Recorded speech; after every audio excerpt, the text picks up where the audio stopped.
Rail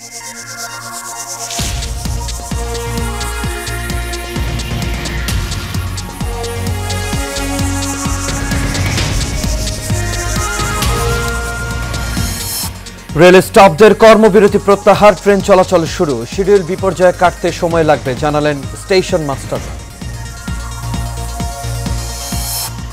ভারতের সঙ্গে অসম চুক্তি নিয়ে আলোচনা হবে জানালেন স্বরাষ্ট্র উপদেষ্টা। সীমান্তে বেড়া নির্মাণে নিতে হবে অনুমতি। প্রত্যেকটি অবিচারের বীজ হল দুর্নীতি বললেন দুদক চেয়ারম্যান।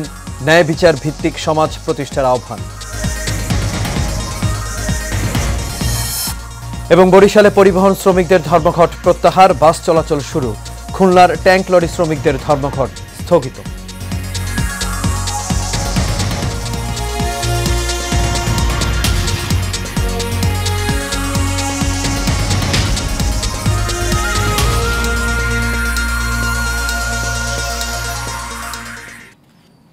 সবাইকে স্বাগত এশিয়ান নিউজে। দর্শক, পুরো সংবাদ জুড়ে আপনাদের সঙ্গে আছি আমি আনোয়ার রাজ। এতক্ষণ শুনছিলেন বিআরবি কেবল ইন্ডাস্ট্রিজ লিমিটেড সংবাদ শিরোনাম। এবার চলে যাচ্ছে পুরো খবরে। রেলওয়ের রানিং স্টাফদের ধর্মঘট প্রত্যাহারের ফলে সকাল থেকেই সারা দেশে ট্রেন চলাচল শুরু হয়েছে। তবে শিডিউল বিপর্যয়ের কারণে ভোগান্তিতে পড়েছেন যাত্রীরা। সকাল থেকেই দূরপাল্লার সঙ্গে কমিউটার ট্রেনের টিকিট বিক্রি করতে দেখা যায় রাজধানীর কমলাপুর রেলওয়ে স্টেশনে। পাশাপাশি রাজশাহীগামী ধূমকেতু এক্সপ্রেসের যাত্রার মাধ্যমে ট্রেন চলাচল শুরু হলেও শিডিউল বিপর্যয়ে পরে অন্যান্য ট্রেনগুলো। প্রতিনিধিদের তথ্য ও ছবিতে আরও জানাচ্ছেন সঞ্জিতা হক। রেলওয়ে রানিং স্টাফদের ধর্মঘট প্রত্যাহারের ফলে সকাল থেকেই সারা দেশে ট্রেন চলাচল শুরু হয়েছে। তবে শিডিউল বিপর্যয়ের কারণে ভোগান্তিতে পড়ছেন যাত্রীরা। বুধবার সকাল থেকে দূরপাল্লার সঙ্গে কমিউটার ট্রেনের টিকিট বিক্রি করতে দেখা যায় রাজধানীর কমলাপুর রেলওয়ে স্টেশনে। তবে স্টেশনে এসে বিপাকে পড়তে হচ্ছে যাত্রীদের। তাদের অভিযোগ, একদিকে নির্দিষ্ট সময়ে ট্রেন ছাড়ছে না, অন্যদিকে কখন ছেড়ে যাবে সে বিষয়েও কোনো তথ্য জানার সুযোগ নেই। যারা এখানে রয়েছেন হেল্প ডেস্কে, তাদের সাথে যোগাযোগ করেছি, জিজ্ঞাসা করেছি যে আদৌ ট্রেন ছাড়বে কিনা। এটারও কোনো সঠিক অথেন্টিক তারা উত্তর দিতে পারছেন না। টিকিট ম্যানেজ করতে পারতেছি না, এটা আমাদের জন্য খুবই কষ্টের একটা ব্যাপার। মানে এখন আমরা কিভাবে যাব, এতগুলো মেয়ে। এখনো প্ল্যাটফর্ম নাম্বার আমি পাই নাই, নির্দিষ্ট সময় কি পাবো কিনা সেটাও জানি না, যেহেতু রানিং স্টাফরা যে একটা আন্দোলন করছে, হয়তো রাত 2টার সময় সেটা ডিসিশন হয়েছে, অনলাইনে দেখে আসছি। পরশুদিন থেকে আমরা অনেক ভোগান্তির মধ্যে ছিলাম। টিকিট কাটছি, আবার টিকিট ব্যাক করে দিলাম, আবার টিকিট কাটলাম। সকালবেলা সারা ঘুম হয়নি, সকালবেলা এসে আবার টিকিট কাটলাম। আর আমরা কাছাকাছি ছিলাম বলে জানতে পেরেছি, তাড়াতাড়ি এসে টিকিট কেটে নিয়ে গেছি। যারা দূরে থাকে তাদের তো অনেক কষ্ট হচ্ছে। এখন তারা যদি জানতে না পারে, তাদের যেতে পারবে না গন্তব্যস্থলে। খুব দ্রুত ট্রেনের শিডিউল বিপর্যয়ের সমস্যা সমাধান হবে বলে আশ্বাস দিয়েছে স্টেশন মাস্টাররা। জানেন যে গত দিন আমাদের এই যে একটা অবস্থার প্রেক্ষিতে ট্রেন চলাচল বন্ধ ছিল, তো আজকে অনেক একটা সুন্দর মীমাংসার দিকে পৌঁছে যাওয়ার পর আজকে ডেটে ইনশাল্লাহ 2-1টা ট্রেন বেঁধে রেখে সব ট্রেনই চলাচল করবে। এখন রিকভার করে হয়ে যাবে, এখন স্বাভাবিক হয়ে যাবে ট্রেন চলাচল আসতে। দাবি দেওয়া পূরণের আশ্বাস পাওয়ায় রাত 2:30টার দিকে ধর্মঘট তুলে নেয়ার ঘোষণা দেয় বাংলাদেশ রেলওয়ের রানিং স্টাফ ও শ্রমিক কর্মচারী ইউনিয়ন। সঞ্জিতা হক, এশিয়ান টেলিভিশন। ভারতের সঙ্গে অসম চুক্তি নিয়ে আলোচনা হবে বলে জানিয়েছেন স্বরাষ্ট্র উপদেষ্টা লেফটেন্যান্ট জেনারেল অবসরপ্রাপ্ত মোহাম্মদ জাহাঙ্গীর আলম চৌধুরী। সচিবালয়ে স্বরাষ্ট্র মন্ত্রণালয়ের সভাকক্ষে বিজিবি বিএসএফ মহাপরিচালক পর্যায়ে সীমান্ত সম্মেলন সংক্রান্ত এক সংবাদ সম্মেলনে এই কথা বলেন তিনি। এ সময় তিনি জানান, আওয়ামী লীগ সরকারের আমলে ভারতের সঙ্গে হওয়া সব ধরনের অসম চুক্তি নিয়ে আলোচনা হবে। জাহাঙ্গীর আলম চৌধুরী আরও জানান, সীমান্তে বাংলাদেশি নাগরিকদের হত্যা বন্ধ এবং 150 গজের মধ্যে কোনো কাজ করতে হলে দুই পক্ষের অনুমতির বিষয়ে কথা হবে।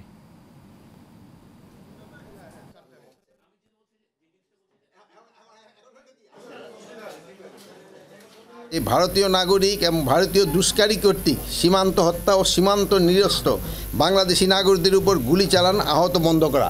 অনেক সময় দেখা গেছে যে বিএসএফ কর্তৃক এবং তাদের এই যে দুষ্কৃতিকারীরা আমাদের বাংলাদেশি নাগরিক ধরে নিয়ে যায় বর্ডার থেকে কৃষিকাজ করার সময়। এটা যেভাবে হোক এটা যেন তারা না করে, এই জন্য তাকে বলা।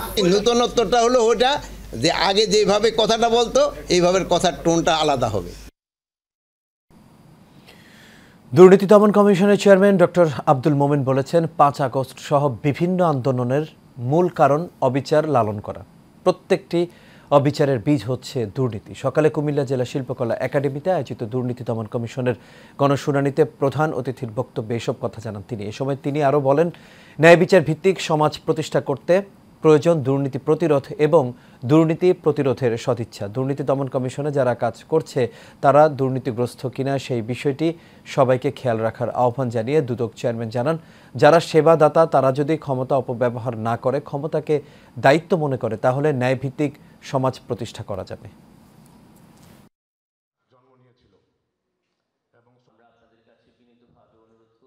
আপনারা সবার আগে লক্ষ্য রাখবেন, দুর্নীতি দমন কমিশনে আপনাদের সাথে আমরা যারা কাজ করছি আমরা দুর্নীতিগ্রস্ত কিনা।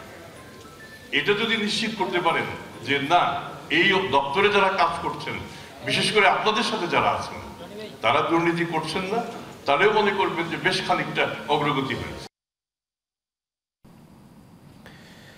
সুন্নতে খতনা করাতে গিয়ে রাজধানীর ইউনাইটেড মেডিকেল কলেজ ও হাসপাতালে শিশু আয়ানের মৃত্যুর ঘটনায় তার পরিবারকে ক্ষতিপূরণ দায়ীদের বিরুদ্ধে ব্যবস্থা নেওয়া প্রশ্নে জারি করা রুলের শুনানির তারিখ আগামী 5 মার্চ ধার্য করেছেন হাইকোর্ট। বিচারপতি ফারা মাহবুব ও বিচারপতি দেবাশিস রায়চৌধুরীর হাইকোর্ট বেঞ্চ এই তারিখ ধার্য করেন। শিশু আয়ান আহমেদের মৃত্যুর ঘটনায় অভিযুক্ত 2 চিকিৎসকের দৃষ্টান্তমূলক শাস্তি চান শিশুটির বাবা শামীম আহমেদ। একই সঙ্গে 5 কোটি টাকা ক্ষতিপূরণেরও দাবি জানিয়েছেন তিনি। আদালতে রিটের পক্ষে ছিলেন অ্যাডভোকেট ABM শাহজাহান আকন্দ মাসুম।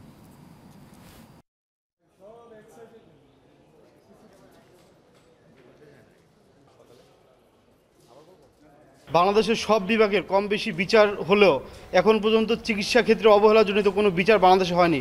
এরকম মেডিকেল নেগলেন্সি প্রতিনিয়তই হচ্ছে। যদি আইনের এই বিচার দিয়ে যদি একটা দৃষ্টান্তমূলক বিচারের ব্যবস্থা করা যায়, আমি চাচ্ছি এই অভিযুক্ত 2 ডাক্তারকে আমাদের বিদ্যমান যে আইন আছে, আইনের সংস্কার করে তাদেরকে ফাঁসির আওতায় নিয়ে আসা। তাদেরকে যদি ফাঁসি দেওয়া হয় তাহলে বাংলাদেশে আর পরবর্তীতে হয়তোবা এই ধরনের মেডিকেল নেগলেন্সি আর হবে না।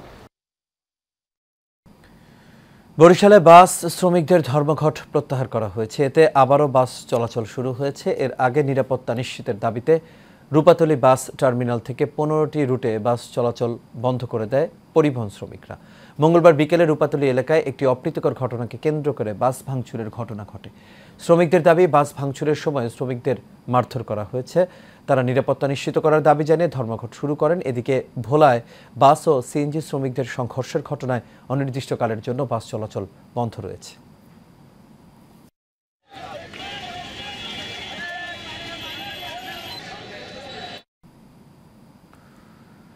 কারখানা কর্তৃক চলাচলের রাস্তা বন্ধ করে দেওয়ার প্রতিবাদে মানিকগঞ্জে ঢাকা আরিচা মহাসড়ক অবরোধ করে বিক্ষোভ করেছে গ্রামবাসী। প্রায় 2 ঘণ্টা ব্যাপী এই অবরোধের ফলে 2 পাশে কয়েকশো যানবাহন আটকে পড়ে। এতে চরম ভোগান্তির শিকার হন সাধারণ যাত্রীরা।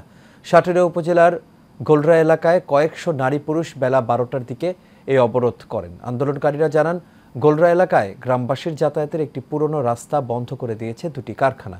এতে তাদের চলাচলে খুবই অসুবিধা হচ্ছে। পুরনো এই রাস্তা ফিরিয়ে দেওয়ার দাবিতে আন্দোলনের নেমেছেন গ্রামবাসী। পরে কারখানা কর্তৃপক্ষের সাথে বসে প্রয়োজনীয় ব্যবস্থা গ্রহণে প্রশাসনের আশ্বাসের পর অবরোধ তুলে নেন আন্দোলনকারীরা।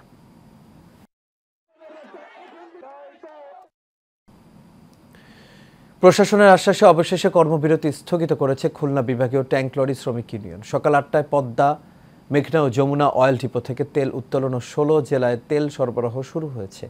শ্রমিক নেতারা বলছেন, প্রশাসনের দাবি মানার আশ্বাসে ও জনভোগান্তির কথা চিন্তা করে তারা কর্মবিরতি স্থগিত করেছেন। দাবি আদায় না হলে ফের কর্মসূচির কথাও জানিয়েছেন তারা।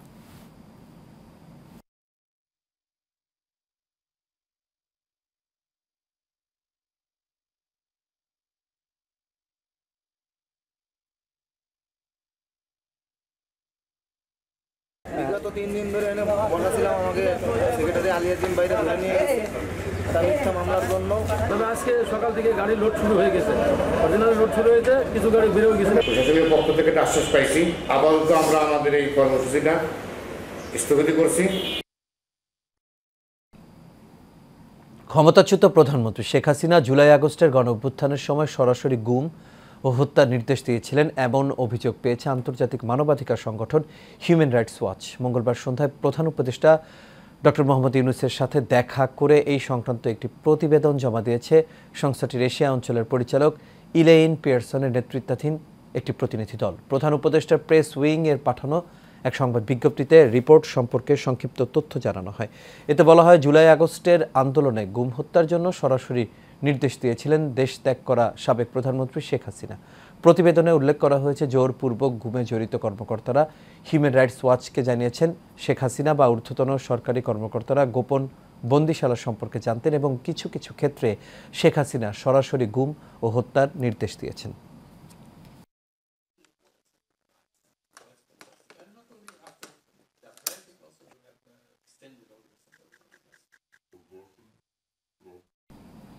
দর্শক, সংবাদে নিচ্ছি বিআরবি কেবল ইন্ডাস্ট্রিজ লিমিটেড বিরতি, আর ফিরে এসে অন্যান্য খবরের সঙ্গে আরো দেখা। ভারতের মহাকুম্ভ মেলায় পদদলিত হয়ে মৃতের সংখ্যা বেড়ে দাঁড়ালো 15 জনে, আহত শতাধিক।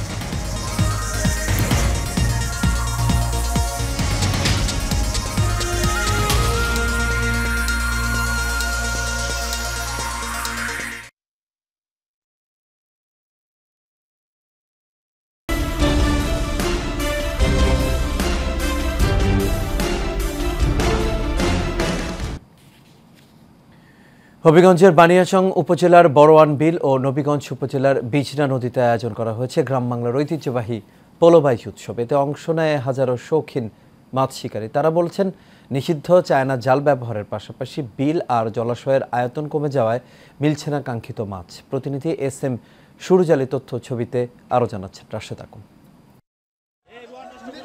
কুয়াশাচ্ছন্ন শীতের সকাল, কারো হাতে পলো, আবার কারো হাতে জাল। মাছ ধরার নানা উপকরণ নিয়ে হবিগঞ্জের বানিয়াচংয়ের বড়োয়ান বিল ও নবীগঞ্জের বজনা নদীর পারে এই অপেক্ষা শৌখিন মাছ শিকারীদের। আমরা এটা শখের সহিত আমরা ফলবা, এই যে হানির মাঝে আমি ফলবে, কত কষ্ট না, মাছ না হইলে আর গলা তোমরা মাছ না পাইলে এটা হইলো শখের জিনিস। আর এক তো আমরা মুরব্বীরা ফলবাইস বাইয়া আইছে, আমরা মুরব্বীরার জিনিস, আমরা এই জিনিসটা ঐতিহ্য দূরে রাখবার লাগে আমরা এই ফলবাইসটা আমরা যে অনেক মানুষ দূর দূরান্ত থেকে আসছে ফলবাইসের জন্য, অনেকে মাছ পাচ্ছে। দুই উপজেলায় কয়েক দশক ধরে চলে আসা এই পলো উৎসবে এবার অংশ নিয়েছেন হাজারো মাছ শিকারী। কারো হাতে রুই কাতলা, আবার কারো হাতে শোল টাকি, কেউ ফেরেননি খালি হাতে। ঠান্ডার ভিতরে ফলবাইয়া 3টে মাছ চাইছি, আল্লাহর রহমতে। যদি ঠান্ডা না হতো আরো মাছ চাইতাম। সবার হাতে মাছ মারাটা এগুলো সবচেয়ে বড় বিষয়। মাছ পাওয়া না পাওয়া হলে পরের কথা। তো আমি নামছি, নামার পরে 3টা মাছ পাইছি। বানিয়াচং থেকে আইছি, অনেক মাছ পাইছি, কেউ খাইছি না, তবে গোটার মাছ মানে খুব আমার আনন্দ লাগতেছে। 1টা মাছ পাইছি, আমার খুব ভালো লাগছে।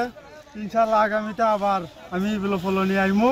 আয়োজকরা জানান, হারিয়ে যেতে বসা ঐতিহ্য নতুন প্রজন্মের কাছে তুলে ধরতে প্রতি বছরই এই উৎসবের আয়োজন করেন তারা। আমরা এলাকা মিলিয়ে তারিখ করে ইদিনই ফলবাইছি। এখন আমার অনুরোধ, যেসুই বিলানুক আমরা এই ফলবাইসে ঐতিহ্য মুরব্বীর ঐতিহ্যটা ধরে রাখতাম থাকতো আজীবনই।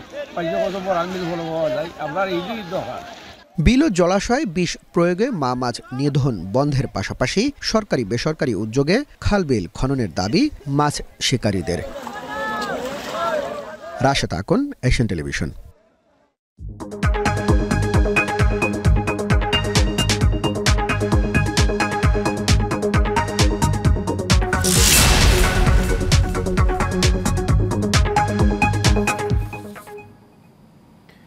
এবার এক্সিম ব্যাংক বাণিজ্য সংবাদ। সিরাজগঞ্জের উল্লাপাড়ায় নিজেদের স্বপ্ন পূরণের লক্ষ্যে পরিশ্রমের মাধ্যমে পেকিন হাঁস পালন করে সাফল্যের মুখ দেখছেন দরিদ্র কর্মহীন নারীরা। তাদের প্রচেষ্টা দেখে বাড়তি আয়ের আশায় এলাকার অনেকেই আগ্রহী হচ্ছেন এই পেকিন হাঁস পালনে। সুস্বাদু, দ্রুত বর্ধনশীল, অল্প সময়ে বেশি লাভ হয়।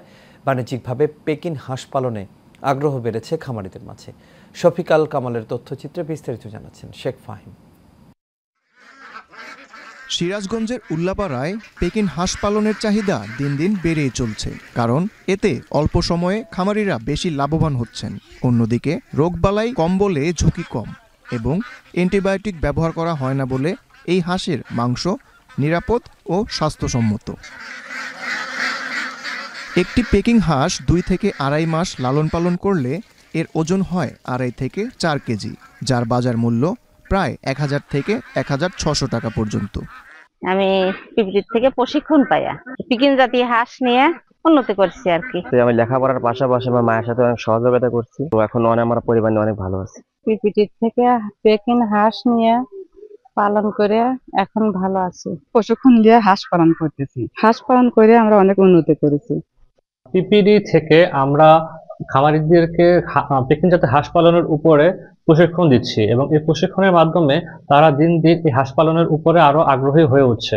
পেকিন হাঁস পালনে খামারিদের মাঝে প্রশিক্ষণ সহ সব ধরনের কারিগরি সহযোগিতা প্রদান করা হচ্ছে উপজেলা প্রাণী সম্পদের পক্ষ থেকে। সার্বিক টেকনিক্যাল যে ধরনের সাপোর্ট, যেমন তাদের লালন পালন বিষয়ে, খাদ্য ব্যবস্থাপনা বিষয়ে এবং তাদের রোগবালাই যাতে না হয় সে সম্পর্কে আমরা বিস্তারিত ট্রেনিংয়ের মাধ্যমে জানাচ্ছি। এই জাতের হাঁস পালন করে প্রান্তিক খামারিরা লাভবান হতে পারে বলে জানিয়েছেন সংশ্লিষ্টরা।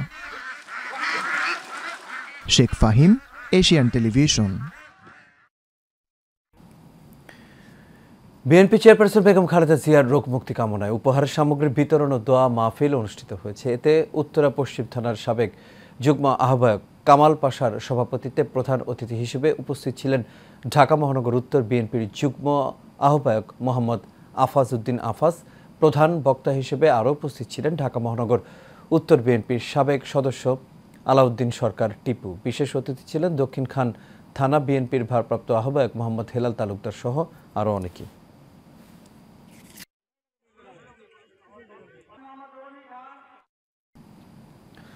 শেখ হাসিনার দোসর এবং বৈষম্য বিরোধী আন্দোলন দমনে অর্থ যোগানদাতাদের বিচারের দাবিতে মানববন্ধন অনুষ্ঠিত হয়েছে। রাজধানীর উত্তরায় বাংলাদেশ লাইভ ফুড এক্সপোর্ট অ্যাসোসিয়েশনের উদ্যোগে এই মানববন্ধন অনুষ্ঠিত হয়। এ সময় বক্তারা জানান, মৎস্য সনদ জালিয়াতির কারণে দীর্ঘদিন এই ব্যবসা বন্ধ ছিল। এই সঙ্গে জড়িতদের প্রত্যাখ্যানের আহ্বান জানান তারা। একই সঙ্গে আওয়ামী দোসরদের বিচার দাবি করেন বক্তারা।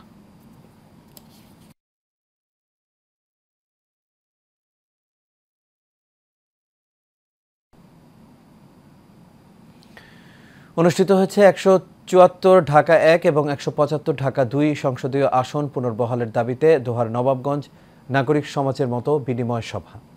মঙ্গলবার দোহার নবাবগঞ্জ নাগরিক সমাজের আহ্বায়ক মোহাম্মদ আইয়ুব আলীর সভাপতিত্বে রমনা ইউরো রেস্টুরেন্টে এই মতবিনিময় সভা অনুষ্ঠিত হয়। এ সময় উপস্থিত ছিলেন দোহার নবাবগঞ্জ নাগরিক সমাজের সকল সদস্যবৃন্দরা।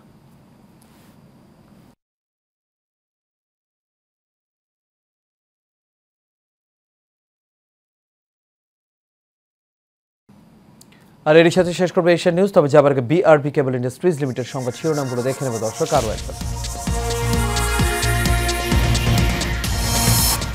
রেল স্টাফদের কর্মবিরতি প্রত্যাহার, ট্রেন চলাচল শুরু। শিডিউল বিপর্যয় কাটতে সময় লাগবে জানালেন স্টেশন মাস্টাররা। ভারতের সঙ্গে অসম চুক্তি নিয়ে আলোচনা হবে জানালেন স্বরাষ্ট্র উপদেষ্টা। সীমান্তে বেড়া নির্মাণে নিতে হবে অনুমতি। প্রত্যেকটি অবিচারের বীজ হল দুর্নীতি বললেন দুদক চেয়ারম্যান। ন্যায় বিচার ভিত্তিক সমাজ প্রতিষ্ঠার আহ্বান।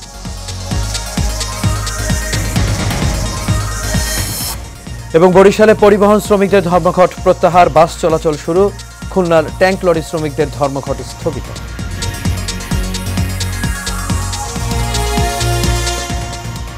দর্শক, এই ছিল আমাদের এখনকার আয়োজন। আমাদের পরবর্তী সংবাদ দেখার আমন্ত্রণ রইল। এতক্ষণ সাথে থাকার জন্য সবাইকে ধন্যবাদ।